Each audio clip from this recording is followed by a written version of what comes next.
దినవృత్తాంతముల గ్రంథములో నుంచి ఒక వచనం చదువుకుందాం.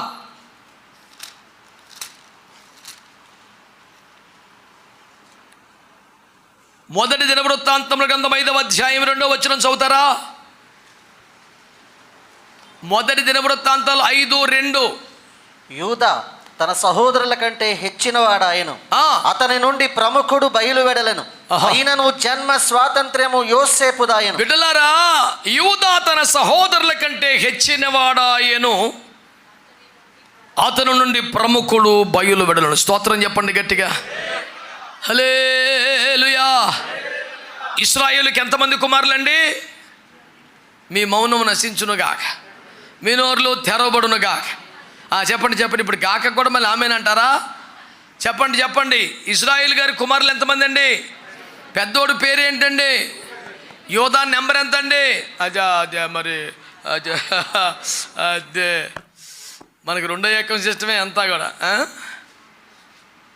1 2 2 4 అలాగే ఎంత లెక్కని చెప్పగలిగాను. 14 రోజులు ఎంత నాకండి. 1 2 2 మళ్ళీ అక్కడి నుంచి వస్తేనే వస్తుంది అది.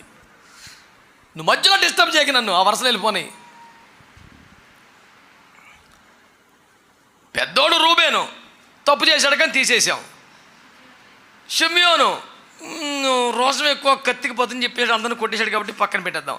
లేవి మరి దేవునికి ఇచ్చేసాం కదా, ఈ స్వాస్థ్యాల భూములు వద్దులే, యెహోవాకి ఇచ్చేసాం. ఈ లిస్టులో 5వ పేరు ఎక్కడో వస్తాడు మనోడు. ఎవరో యోధా. కానీ ఇప్పుడు ఎక్కడికి వచ్చాడంట? ఫస్ట్కి వచ్చాడు. ప్రార్థన గ్రంథం చదువుకోండి. ప్రార్థన గ్రంథంలో 12 గోత్రకర్తల లిస్ట్ ఎక్కడ రాశాడుగా మళ్ళీ. ఇప్పుడు ఇక్కడ ఉన్న లిస్ట్ ఏ లిస్టు? ఏది? ఆదికాండం లిస్ట్ ఏ లిస్టు? First list. ప్రార్థన గ్రంథం లిస్ట్ ఏ లిస్టు? Final list. అది ఏ లిస్ట్ ఇంపార్టెంట్? ఫస్ట్ లిస్టులో అందరి పేర్లు ఉంటాయి, ఫైనల్ లిస్టులో దేవుని స్తోత్రం. సగానికి సగం వెళ్ళిపోతాయి. స్తోత్రం. ఆ లిస్టులో దేవుని ఫస్ట్ లిస్టులో ప్రారంభంలో వెనకబడ్డ వాళ్ళు చాలామంది ముందుకు వచ్చేసారు. అక్కడికి వచ్చేసరికి చాలామంది ఎదురున్న వాళ్ళు వెనక్కి వెళ్ళిపోయారు. మొదటి వారు మొదటి వారు అయిపోయారు. 12 గోత్రాలు 1,44,000 లెక్క రాస్తున్నప్పుడు మొదట గోత్రం పేరు ఏం రాశారు తెలుసా? ఎట్టొచ్చాడు రా, రక్తమే జయం. కష్టపడ్డాడు, తన ప్రాణం పరంగా పెట్టాడు. నానా తమ్ముని క్షేమంగా తీసుకొచ్చి నీకు అప్పగించకపోతే అతనికి బదులుగా నా ప్రాణం ఎక్కడుగో. తన సహోదరుని కోసం పూటపడివాడిగా, తన సహోదరుని కోసం ప్రాణమును పణం పెట్టేవాడిగా, కుటుంబ ఆకలి తీర్చగలిగిన వాడిగా, అన్నదమ్ములు లేచి అతని స్తుతించేవాడిగా, అందరి కరువు తీరడానికి కారకుడిగా, ఒక ఆత్మ పట్ల దేవుని సన్నిధిలో పూటపడిన వ్యక్తిగా రికార్డులకు ఎక్కాడు. ఎక్కడ దాకా వచ్చాడు తెలుసా? జ్యేష్ఠుడే కూర్చున్నాడు. యోధా అంటే స్తుతి అనుకుంటున్నాం కదా, నిజమే. కానీ యోధా స్తుతించడం అనే పాయింట్ కన్నా గొప్ప పాయింట్, నీ సహోదరులు లేచి నిన్ను స్తుతించెదరు. యోధానే స్తుతిస్తారంట. ఆయన రేంజ్ అదండి. అంటే ఇతరుల చేత, సహోదరుల చేత పొగడబడే, స్తుతింపబడే ఒక రేంజ్ క్యారెక్టర్ యోధాకు ఉంది. అతను ఎక్కడికి వచ్చాడు? ఇప్పుడు జ్యేష్ఠత్వానికి వచ్చాడు. ఎందుకు జ్యేష్ఠత్వం అంటే ఆస్తిలో వాట వస్తుందనా, పెద్దరికమా, రోడ్డు నుంచి ఉంటాక, ఇంటి పేరు మొత్తాక, చచ్చిపోతే పాతి పెడతాక, చందా పెట్టి చచ్చి కాదు, ఎప్పుడైతే శవం పెట్టి నలుగురిలో ముందడుగేసేవాడా? ఏంటి సార్ ఇది? అక్కడ రాశాడు జ్యేష్ఠుడు అనగా అతనిలోంచి ప్రముఖుడు బయటకు వస్తాడంట. జ్యేష్ఠత్వం అంటే ముందు పడతాం, జ్యేష్ఠం అంటే పెద్దోడు, జ్యేష్ఠత్వం డబ్బులు, ఇంటి పేరు, అవన్నీ సండే స్కూల్. అసలు జ్యేష్ఠత్వం యొక్క పరాకాష్ఠ వాల్యూ ఏంటంటే, ఎవరి కడుపులో నుంచి, ఎవరి బ్రతుకులో నుంచి, ఎవరి సేవలో నుంచి, ఎవరి సాక్షిలోంచి ప్రముఖుడైన యేసు క్రీస్తు లోకానికి ప్రత్యక్షమవుతాడో ఆడు జ్యేష్ఠుడు. దేవునికి స్తోత్రం కలుగునగాక. జీవించే చోట, ఉద్యోగం చేసే చోట, వ్యాపారం చేసే చోట, బతికే చోట, మాట్లాడుతున్న చోట, సేవ చేస్తున్న చోట, వాడబడుతున్న చోట, వ్యవహారము నడుపుతున్న చోట, నీ బ్రతుకులో, నీ మాటలో, నీ సాక్ష్యములో, నీ ప్రవర్తనలో యేసుక్రీస్తు ఇతరులకు ప్రత్యక్షం కాగలిగితే అదిరా ఆత్మ సంబంధంగా అసలైన జ్యేష్ఠత్వం అంటే. దేవునికి స్తోత్రం కలుగునగాక. హల్లెలూయా. దేవుని దృష్టికి ఏది విలువైంది? ఈ జ్యేష్ఠత్వం విలువైంది. అనగా శ్రమలు ముఖ్యం కాదు, డబ్బులు ముఖ్యం కాదు, ఆస్తులు ముఖ్యం కాదు, స్థానం ముఖ్యం కాదు, పెద్దరికం ముఖ్యం కాదు. నీ బ్రతుకులో నుంచి యేసు క్రీస్తు ప్రభువుని లోకానికి చూపించుట దేవుని దృష్టిలో విలువైంది. ఈ బాబుకి ఆ స్థానం కంటే కూడా కూర విలువైంది. అడు భ్రష్టుడు, వ్యభిచారి, చదలబడే అన్నాడు. ఒకడు కొంప ముంచినోడు కాదు, ఒకడికి అన్యాయం చేసినోడు కాదు, వ్యభిచారం చేసినోడు కాదు, తాగి రోడ్డు మీద పడ్డోడు కాదు, నా బ్రతుకు ద్వారా యేసును లోకానికి చూపించాలనే తాపత్రయాన్ని వదిలి ఈ పూట కుంటేసాలనుకున్నాడే, అది భ్రష్టత్వం, అది దరిద్రం. తిండి లేకపోయినా పర్లా, కూర లేకపోయినా పర్లా, ఏమీ లేకపోయినా పర్లా, పరిచర్య అవకాశం కోల్పోకూడదు, యేసును చూపించే అవకాశం కోల్పోకూడదు. ఉద్యోగం చేస్తున్న చోట, నివసిస్తున్న చోట, పొరుగు చోట, ఎక్కడైనా యేసును లోకానికి కనపరిచే ఒక అవకాశం ఎప్పటికీ వదులుకోకూడదు. అలా వదులుకుంటాడు పేరు భ్రష్టుడు. నా ప్రశ్నకు ఆన్సర్ చెప్పండి. జ్యేష్ఠత్వమా భ్రష్టత్వమా? ఏం కావాలి? గట్టిగా. జ్యేష్ఠత్వం అంటే పెద్దరికం కాదు, పదవి కాదు, ఆస్తి కాదు, టైటిల్ కాదు, ఇంకేది కాదు. యేసును లోకానికి చూపించగలిగిన ఒక భాగ్యం. పాట ద్వారానా, ప్రార్థన ద్వారానా, సాక్ష్యం ద్వారానా, బతుకు ద్వారానా, ప్రసంగం ద్వారానా? ప్రముఖుడు లోకములోనికి నీ ద్వారా వస్తే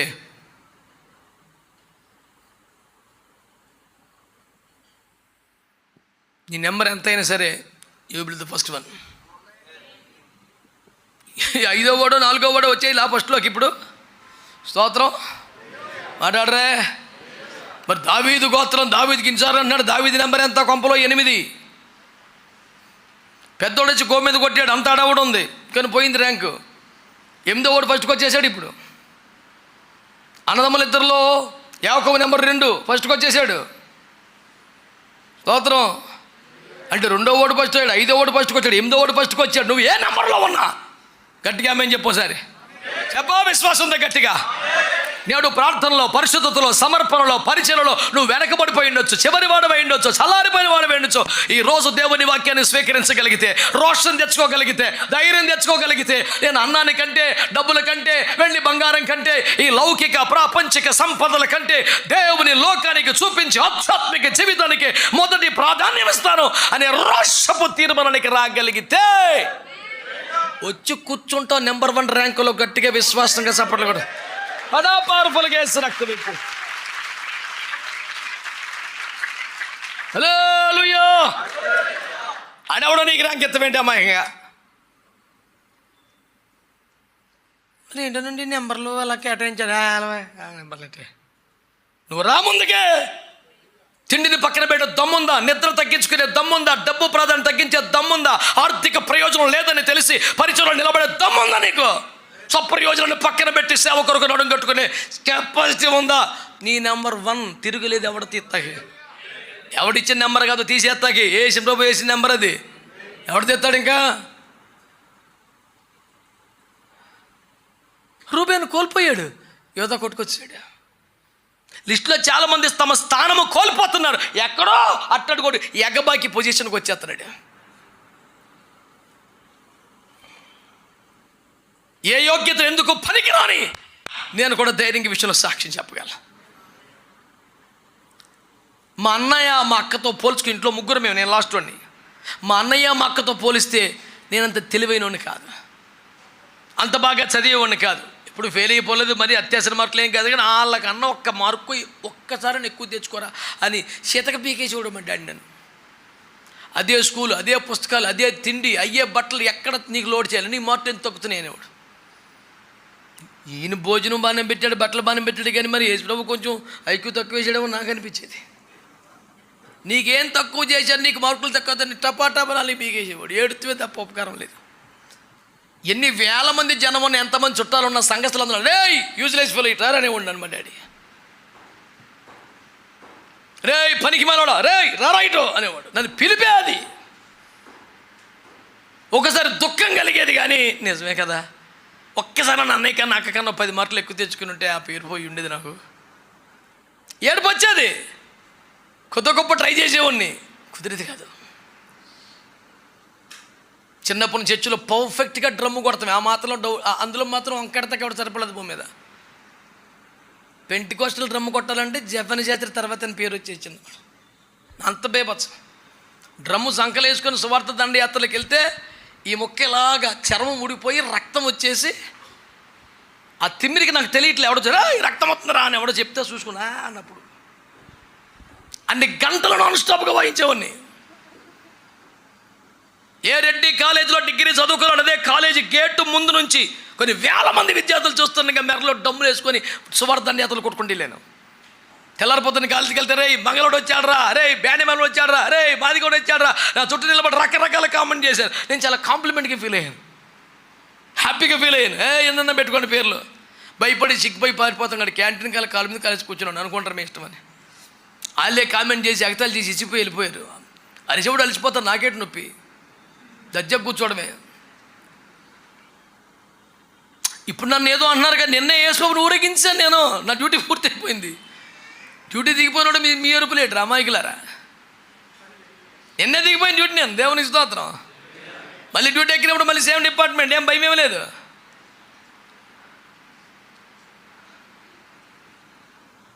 నేను సేవకు వచ్చే నాటికి ఏ కృపావరాలు పొందినవాడిని కాదు.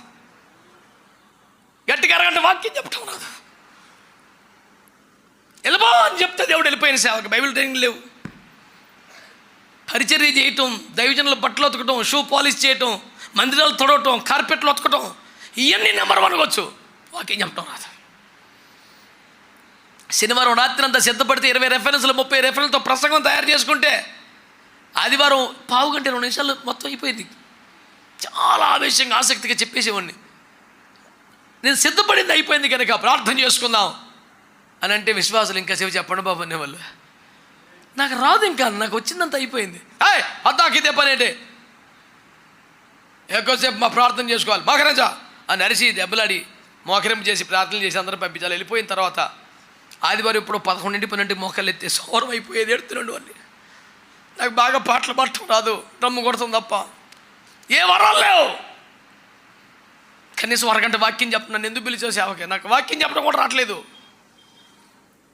పిచ్చోళ్ళ గిడిచేవాడిని. చాలా బాధ అనిపించేది.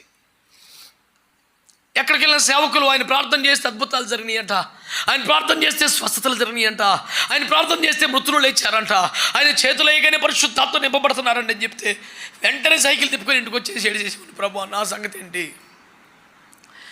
ఎందుకు కొరగానో అయిపోయాను, నన్ను ఎందుకు పిలిచావు? వదిలేయి నన్ను.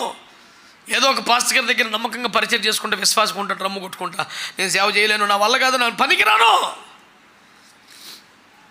దావీదు 8వ నెంబర్ కానీ నాది 80వ నెంబర్ అనుకునేవాడిని, అంత ఏడిచేవాడిని. అయినా దేవుడు వెల్లో నీకు తోడుగా ఉంటాను, వెల్లో నీకు తోడుగా ఉంటాను. ప్రేమించే తల్లిదండ్రులు, ప్రార్థించిన తల్లిదండ్రులు కొన్నిసార్లు ఎంత చిన్న చిన్న మీకు చెప్పొచ్చో లేదో మరి తెలీదు. నేను స్టీల్ ప్లాంట్కి సేవకు వచ్చిన కొత్తలో సెక్టర్ 5లో అరుల్ రాజు గారు చెన్నై నుంచి ఒక దైవజనులు వచ్చారు, సెమినార్ పెట్టారు.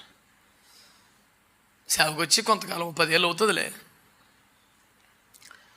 అత్యంత బలహీనుడు, 500-600 షుగర్ ఉండేది ఇప్పుడు ఆయనకి. ఒక కిడ్నీ మీద అప్పటికి 20 ఏళ్ళ మట్టు ఉన్నాడు. 2 కిడ్నీలు పాడైపోతే వాళ్ళ అన్నయ్య గారి కిడ్నీ ఒకటి వేసుకొని అన్నయ్య ఈయన ఇద్దరు చెరుకో కిడ్నీతో బతికేస్తారు 20 ఏళ్ళ మట్టి.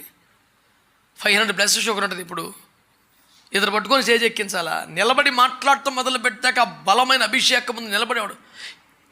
పెద్ద పెద్ద మనుషులు మొదలు నరికిన చెట్ల కుప్పకూలిపోయిన అభిషేకాన్ని ఇక్కడి నుంచి ఎగిరం దూరం పడేవాళ్ళు, అంత ప్రభావంతో వాడబడేవాడు. ఒకసారి సిటీలో పెడితే ఇలా చాలా శక్తివంతంగా వాడబడ్డారు.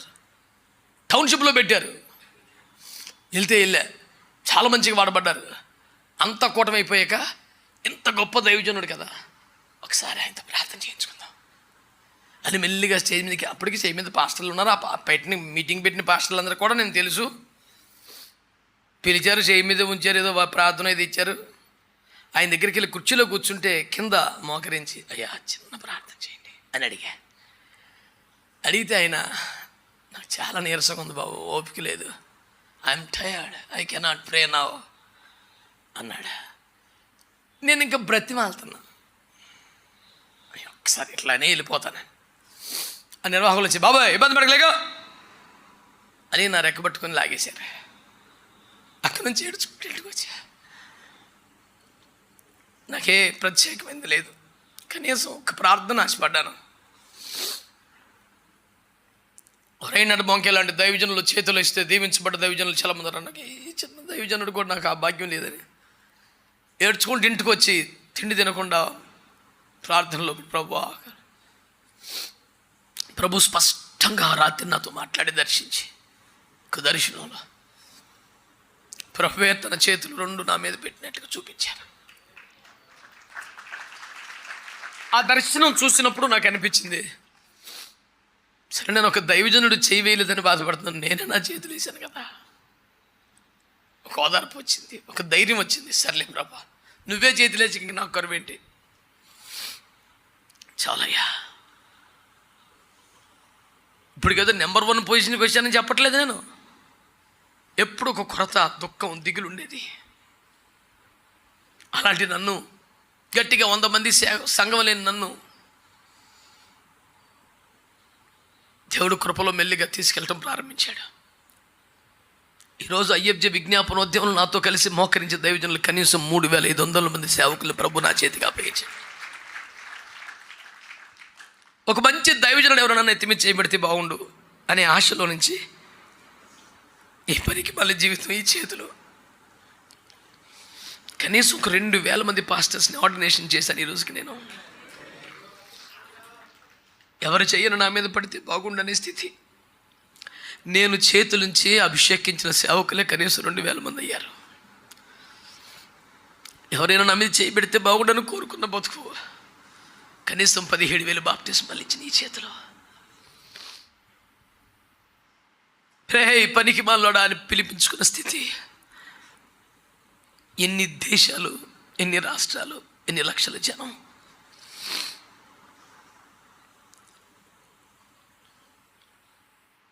నీ వెనుకబడతనం, నీ ఓటమి, నీ వైఫల్యం, నీ ఫెయిల్యూర్ అన్నీ నిజమై ఉండొచ్చు. జనం నేను తిట్టే తిట్లు నిజమై ఉండొచ్చు. కానీ వీటన్నిటికంటే నిజం ఇంకొకటి ఉంది. God can change your number, God can change your position. నిన్ను తీసుకెళ్ళి తాను కోరిన స్థానంలో ప్రభు పెట్టగలడా? ఎంతమంది గట్టిగా ఆమేన్ చెప్తారు? హల్లెలూయా, హల్లెలూయా. నా బ్రతుకులో నుంచి, నా జీవితంలో నుంచి నా ప్రభు లోకానికి కనపడాలి. ఈ ఒక్క ఆశ మనసులో పెట్టుకో చాలు. ఈ ఒక్క ఆశ మనసులో పెట్టుకో చాలు. ఇప్పటికే జీవితం చాలా ఖర్చు అయిపోయింది, చాలా వేస్ట్ అయిపోయింది. భార్య కోసం బతికావు, భర్త కోసం బతికావు, బిడ్డల కోసం బ్రతికావు, నీకున్న బాధ్యతల కోసం బ్రతికావు. దేవుని కోసం ఎప్పుడు బ్రతుకుతావు? నీ మరణం నీకు తెలుసా? ప్రభు రాకడ నీకు తెలుసా? నా కుమారుడా, నా బిడ్డ, నా కొరకు ఏం చేసావని రేపొద్దున ప్రభు అడిగితే, చర్చికి వెళ్ళాను ప్రభు, దశంభాగం ఇచ్చాను ప్రభు అని చెప్తావా? ఇంతేనా నీ సాక్ష్యం? నా కొరకు ఏం చేసావు కొడుకా అంటే నీ దగ్గర సాక్ష్యం ఏది నాన్న? నాలాంటి వాడి దగ్గర ఏదో ఆంతర్ చెప్పేసి నువ్వు చలమని అయిపోవచ్చు. క్రీస్తు న్యాయపీఠం ముందు ఏది పడితే అది చెల్లదు.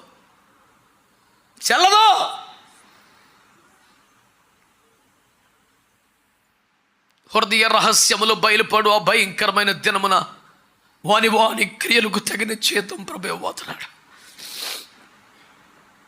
ప్రతి వానికి తగిన మెప్పు దేవుని వలన కలగబోతుంది. భర్త దగ్గర, భార్య దగ్గర, బిడ్డల దగ్గర, ఇరుగు పొరుగు దగ్గర, సంఘ కాపుర దగ్గర నువ్వు బాగా మేనేజ్ చేయగలుగుతున్నావేమో, కానీ ఇదే మేనేజ్మెంట్ ఎప్పటికీ నీకు అక్కడికి వస్తుంది, నిన్ను గెలిపిస్తుంది అని మాత్రం అనుకోకు. ఒక దినం అవేమి చెల్లని రోజు వస్తుంది.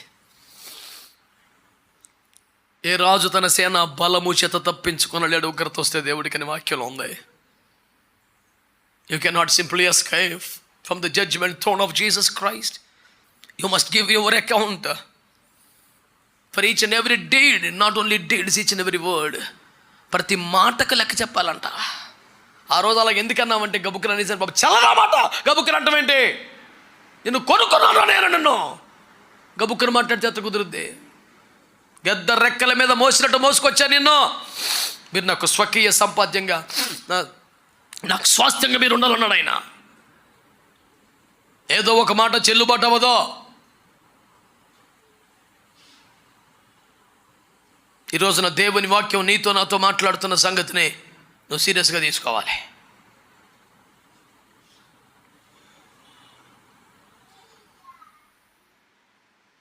రోషం కలిగి స్వరమైతే ఆన్సర్ చెప్పండి. జ్యేష్ఠత్వమా భ్రష్టత్వమా? జ్యేష్ఠత్వం అంటే ఏంటి? పదవి కాదు, పెద్దరికం కాదు, మొదటి స్థానం అనే హడావడి కాదు. క్రీస్తును లోకానికి చూపించగలిగిన ఒక భాగ్యం జ్యేష్ఠత్వం అంటే. దానికోసం ప్రయాసపడవా? దానికోసం ప్రయత్నం చేయవా? దానికోసం కృషి చేయవా?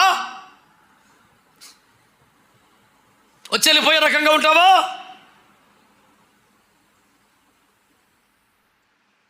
దేవుని దృష్టికి మిగిలిన విలువ కలిగిన జ్యేష్ఠత్వాన్ని ఇంత కోరకు వదిలేసుకున్నాడండి. నీ కిరీటం ఎవడిని అపహరింపనీయొద్దో, నీ వస్త్రము కాపాడుకో.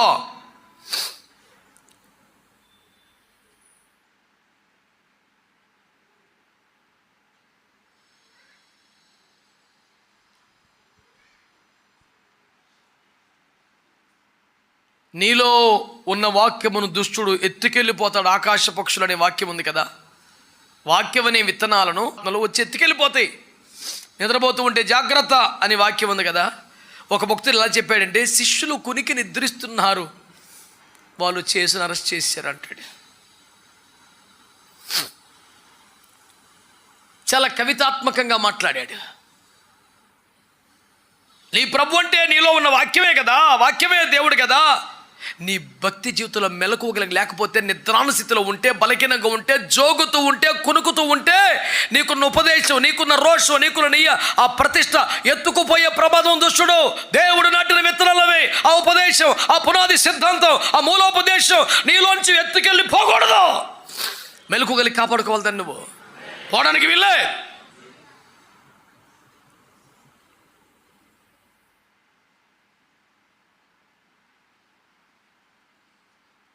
ఈరోజు దేవుని వాక్యం నీతో మాట్లాడుతుంది.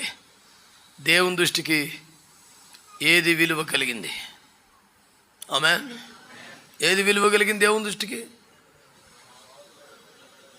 ఆమేన్. హల్లెలూయా. జ్యేష్ఠత్వం కన్నా గొప్పది లేదు. కారణం అది మొదటి స్థానం, పై స్థానం, పెద్ద స్థానం అని కాదు, యేసును లోకానికి చూపించే స్థానం.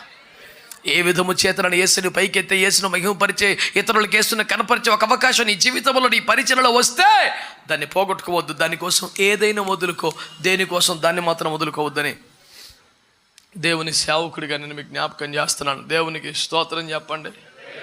హల్లెలూయా చెప్దాం. హల్లెలూయా, హల్లెలూయా. దేవుని బిడ్డలారా, దేవుని దృష్టికి ఏది విలువైనదో మరొక మాట చెప్పి నేను ముందుకెళ్తాను. దేవుని బిడ్డలారా, వీలైతే మరి అవకాశం ఉంటే, ఇప్పుడు సమయం లేదు, మళ్ళీ వారం కూడా మాట్లాడదాం, కానీ ఒక వాక్యం గుర్తు చేస్తాను. చూడండి ఒకసారి, దేవుని దృష్టిలో ఏది విలువైనది? హల్లెలూయా. మార్కు సువార్త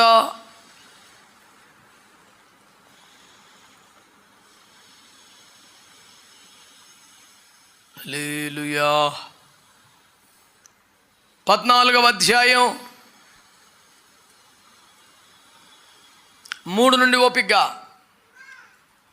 ఆయన బేతనియలో కుష్ఠరోగి అయిన సీమోని ఇంట భోజనమునకు కూర్చుండి ఉన్నప్పుడు ఒక స్త్రీ మిక్కిలి విలువ గల అచ్చ జటామాంసి అత్తరు బుడ్డి తీసుకుని వచ్చి ఆ అత్తరు బుడ్డి పగులగొట్టి ఆ అత్తరు ఆయన తల మీద పోసాను. అయితే కొందరు కోపపడి, ఈ అత్తరు ఇలాగ నష్టపరచనేలా, ఈ అత్తరు 300 దేనారముల కంటే ఎక్కువ వెల కమ్మి బీదలకు ఇయ్యవచ్చునని చెప్పి ఆమెను గూర్చి సనుగుకొన్నది. అందుకు యేసు ఇట్లనెను, ఈమె జోలికి పోగుడి, ఈమెను ఎందుకు తొందర పెట్టుచున్నారు? ఈమె నా ఎడల మంచి కార్యము చేసెను. బీదలు ఎల్లప్పుడూ మీతోనే ఉన్నారు, మీకు ఇష్టమైనప్పుడెల్లా వారికి మేలు చేయవచ్చును. నేను ఎల్లప్పుడూ మీతో నుండను. ఈమె తన శక్తి కొలది చేసి నా భూస్థాపన నిమిత్తము నా శరీరమును ముందుగా అభిషేకించెను. సర్వలోకములో ఎక్కడ ఈ సువార్త ప్రకటింపబడునో అక్కడ ఈమె చేసినది జ్ఞాపకార్థముగా ప్రశంసింపబడునని. దేవునికి స్తోత్రం కలుగును గాక. అందరు చెప్పారా హల్లెలూయా? బిడ్డలారా, ఈ ఉదంతం మనకు తెలుసు. యేసుక్రీస్తు సిలువబడడానికి అప్పగించబడే సమయం సమీపిస్తున్న తరుణంలో ఓ ఇంట ఆయన కూర్చున్నప్పుడు ఓ స్త్రీ మిగుల విలువగల అత్తరు, చాలా విలువైనదంట, మిగుల విలువ కలిగిన అత్తరు బుడ్డిని తీసుకొచ్చి పగలగొట్టి యేసయ్య తల మీద పోసేసిందంట. దాని మీద ఎన్నో నేపథ్యపు గాథలు ఉన్నాయి, అవన్నీ ప్రస్తావించేంత టైం కాదు. యేసు ప్రభువారి తల మీద పోసేస్తే ఆ కున్నవారిలో కదా, ఎందుకు అలా వేస్ట్ చేసేసావు? అది కనీసం 400 దేనారములు విలువ కలిగింది. అంటే 400 దేనారాలు వర్త్ అంట. ఆ రోజుల్లో 400 దేనారాలు ఎంత? కోట్లు అనుకోవచ్చు, 10 లక్షలు. ఎందుకు ఇలా తగలెట్టేసావు? దాన్ని తీసుకెళ్ళి బీదలకి ఇస్తే బాగుండేది కదా, చారిటీ చేయొచ్చుగా. అనాథలకి బీదలకి పంచిపెట్టొచ్చుగా, ఎందుకంటే వేస్ట్ చేసేసావు అని కోపడ్డారు. అప్పుడు యేసుప్రభు వారు కలగజేసుకొని, మీరు ఆమె జోలికి పోకుడి, ఈమె ఎడల మంచి కార్యము చేశాను, బీదలప్పుడు మీతో ఉంటాను, నేను ఎప్పుడు మీతో ఉండను. ఈమె నా భూస్థాపన నిమిత్తము నా శరీరమును అభిషేకించను. సర్వలోకములు ఎక్కడెక్కడ సువార్త ప్రకటించబడుద్దో అక్కడెల్లా ఈమె చేసిన మంచి కార్యము కూడా ప్రశంసించబడుతుంది అని ప్రభువారు చెప్పారు. ఈ భూమి మీద సువార్త ప్రకటించబడినంత కాలం ఖచ్చితంగా ప్రశంసించబడే అతి గొప్ప విషయం ఏదైనా ఉంటే అది ఈమె చేసిన పని. ఏం పని? యేసయ్య శరీరమును అభిషేకించుట అనండి. అది చాలా విలువైనది అని అక్కడ వారు అన్నారు. ఆయనకంటే కాదులే అని ఆమె అంది. పోనీ కనీసం చారిటీకి ఇవ్వచ్చు కదా అని వాళ్ళు అన్నారు. వాళ్ళు ఏం కాదు, ఇస్కరియోతు గారు అన్నాడని యోహాన్ గారు రాశారు. మిగతా ముగ్గురు సువార్థికులు కూడా ఆయన పేరు రాయలా, ఎందుకంటే తమ్ముడు కదా, బ్యాచ్ మీట్ కదా, గబుక్కుని పేరు బయట ఎట్టకూడదని. శిష్యులలో ఒకడిని, కొంతమంది శిష్యులలో కొందరని రాశారు. యోహాను మాత్రం ఆయనను అప్పగించిన ఇస్కరియోతు యోధా ఈ మాట ఆయనను అని రాశాడు. కొంచెం గుండెగాకి దగ్గరోడు కదా యేసుప్రభుకి, ఇంకేమి కొండబద్దలు కొడిచాడు. ఎవరు అనలేదంట శిష్యుల్లో కొందరని, కొంచెం వీళ్ళు కలిపేశారు కానీ అని సేవ్ చేస్తాకి మనోడే కదా బయట ఎట్టకూడదని. యోహాన్ గారు కొండబద్దలు కొడిచారు. ఆడే ఇలాంటి మాటలు ఎవడంటాడు, మేము ఎవరో మనం ఆడే అని. ఆయన అంటారు, చారిటీ కాదు, ఎప్పుడైనా చేసుకోవచ్చు చారిటీ. బేదలప్పుడు భూమినంతకాలం బేదలు ఉంటారు, అవకాశం ఎప్పుడైనా వస్తుంది. కానీ దేవుని సేవ చేసే అవకాశం ఎక్కువసార్లు రాదు. చాను తట్టినప్పుడు వదిలిపెట్టవద్దా? ఆమె పేదలప్పుడు మీతో ఉంటారు, అవకాశాలు మళ్ళీ వస్తాయి, పేదలు కనబడతారు, చేసుకోవచ్చు. క్రీస్తు శరీరమును అభిషేకించే ఛాన్స్ ఎప్పుడు పడితే అప్పుడు రాదు. మీకు తెలుసు ఎఫెసీ 1:23 ప్రకారం క్రీస్తు శరీరం అంటే సంఘం. క్రీస్తు శరీరం అంటే సంఘము అభిషేకించబడటం. ఆమేనండి. సంఘము బలపరచబడటం అనండి. సంఘం ఆత్మతో నింపబడాలి, సంఘం ఉపదేశములు బలపడాలి, సంఘము పెండ్లి వస్త్రమును సంపాదించుకోవాలి, సంఘము రాక్కడకు సిద్ధపడగలగాలి, సంఘం అధిక మహిమను పొందుకోగలాలి, కిరీటమును సింహాసనమును బహుమానములు పొందే భక్తి సంఘము చేయాలి. సంఘము ఆ స్థాయిలోకి ఎదగాలంటే ప్రత్యేక కార్యక్రమాలు నిర్వహించాలి, అభిషక్తులను ఆహ్వానించాలి, పరిశుద్ధులను ఆహ్వానించాలి, ప్రార్థనా పరులను ఆహ్వానించాలి. కొందరు మాట్లాడుతున్న అభిషేకం వస్తుంది, కొందరు చేతులుస్తే అభిషేకం వస్తుంది. ఎవరి ద్వారా దేవుడు ఏ కృప ఇవ్వబోతాడో మనకు తెలియదు. ఆయన సంఘం అభిషేకించబడాలంటే, సంఘము నెక్స్ట్ లెవెల్కి ఎదగాలంటే ఇలాంటి పరిశుద్ధులు రావాలి, కార్యక్రమాలు ఏర్పాటు చేయాలి. ఇదంతా ప్రయాసతో కూడుకున్న పని. ఇదిగో దేవుని వాక్యం చెబుతుంది, అవకాశాలు పేదలకు చేయడానికి రావచ్చు, కానీ క్రీస్తు సంఘం అభిషేకించబడటానికి, సంఘము క్షమాభివృద్ధి పొందడానికి, సంఘానికి సంబంధించిన పరిచర్యలు చేయడానికి పదే పదే అవకాశాలు రావు. ఈమె మంచి కార్యం చేసింది. ఇలాంటి కార్యం చేస్తే సర్వలోకములో సువార్త ఎక్కడ ప్రకటించబడుద్దో అక్కడెల్లా ఈమె పేరు ప్రశంసించబడుద్ది. ఇలాంటి కార్యక్రమాలు చేయనివ్వండి, అడ్డు రావద్దని చెప్పాడు. దేవుని దృష్టికి ఎంత విలువైన కార్యం అది. అల్తర విలువను ఒకడంటాడు, చారిటీ విలువని ఇంకొకడు అంటాడు. కాదు, సంఘమును అభిషేకించిన విలువైందని యేసు ప్రభు మాట్లాడారు. ప్రభు దృష్టిలో ఏది విలువైందో నీ దృష్టిలో అది కాదా విలువైంది?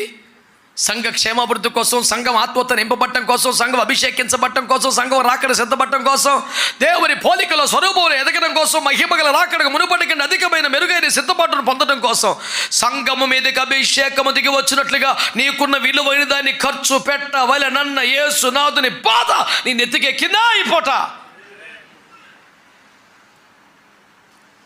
దేవుని వాక్యం తెలియజేస్తుంది. దేవుని దృష్టికి ఏది విలువ కలిగిందో అర్థం చేసుకో. 3 ముక్కలు ఈ మూట మొదలు చేస్తున్నాను. 1, సాధువైన మృదువైన గుణమే అత్యంత విలువైనది. 2, దేవుని లోకానికి కనపరిచే జ్యేష్ఠత్వమే అత్యంత విలువైనది. 3, సంఘ క్షేమాభివృద్ధి కోసం నువ్వు పడే ప్రయాస, నువ్వు పెట్టే ఖర్చు చాలా విలువైంది. దేవుని దృష్టికి ఏది విలువ నీకు అర్థమవుతుందా? ఈ రోజున ఒక తీర్మానంతో కొన్ని ప్రార్థన చేయగలవా? నీ దృష్టికి ఏది విలువైందో నా దృష్టికి అదే విలువైందిగా ఉండాలి. ఉంటాను. నీ దృష్టికి అత్యంత విలువైన జ్యేష్ఠత్వం కంటే కూర ఎక్కువ విలువైంది ఏసావుకి, అందుకే అతను భ్రష్టుడు వ్యభిచారన్నావు. ఆ మాట పడ్డాక నాకు ఇష్టం లేదు ప్రభా.